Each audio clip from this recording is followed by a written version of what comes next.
How y'all doing out there? This is part 2 of the serious conversation we're having where we're talking about whose baby is it.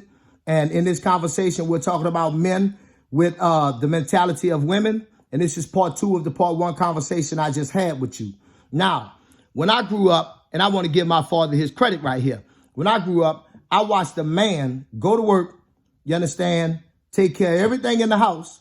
I watched a lady who really didn't make no money, but because the way he treated her, she believed she made all the money in the world because she never wanted for nothing. You understand me? And anything he had to get, he went out there in the street and made his extra to be able to do that.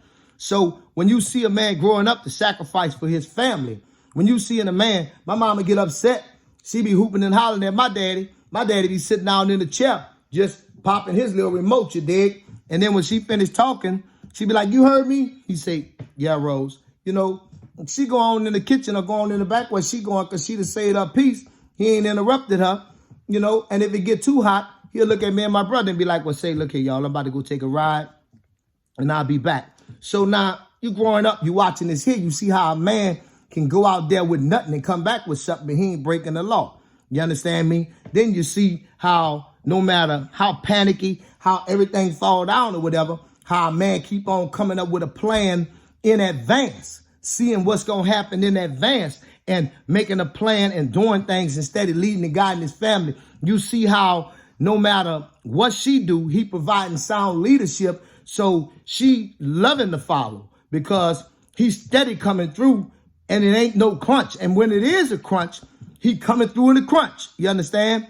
So, you know, there's too many boys out here who never get a chance to see how a man hang in there. And unfortunately, because, you know, masculinity is on such an attack and it's been on such an attack in the black culture with black men, you know, when you try to talk to a man from a man's perspective, it goes against the woman's nature that he's been raised with and it aggravates them. You understand? I've been sitting in the chop shop over there at the barber shop down there on Oak Street, okay, Mirage Barbershop, and I stick solely to a man's position. And I listen at all those men coming there with their mama's arguments, and they don't even realize that they got the woman's argument and going through their daddy's struggle, you know? And it's like, how you sitting here with a woman's argument going through a man's struggle and you just confused and don't know why you just staying aggravated and bouncing from breezy to breezy. It's because she was put here, you know, to look nice, okay, and take care of things. And you was put here to protect and provide. So when you put her in the position where she got to protect and provide, that ain't what she called to do. So she going to act up on you. All right?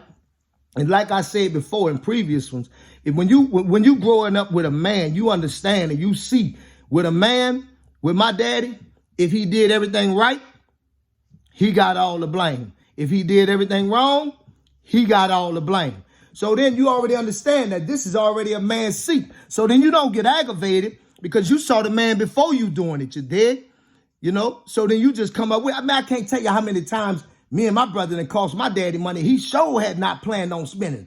You understand? But we seen how a fella that's well put together can last through any kind of weather. You understand? And with that, we went on ahead and copied that. Now you see what we doing. You see where we at. Even my sister's some bad beasts. All right? So invest in your children. But the most of all, the man is in charge. Y'all come back at me today. Tell me what y'all think. Tell me how y'all feel. Give me a like. Give me a subscribe. Give me a comment. You know, I'm moving on to the new year, and I'm looking forward to bringing all y'all with me. All right, now, peace.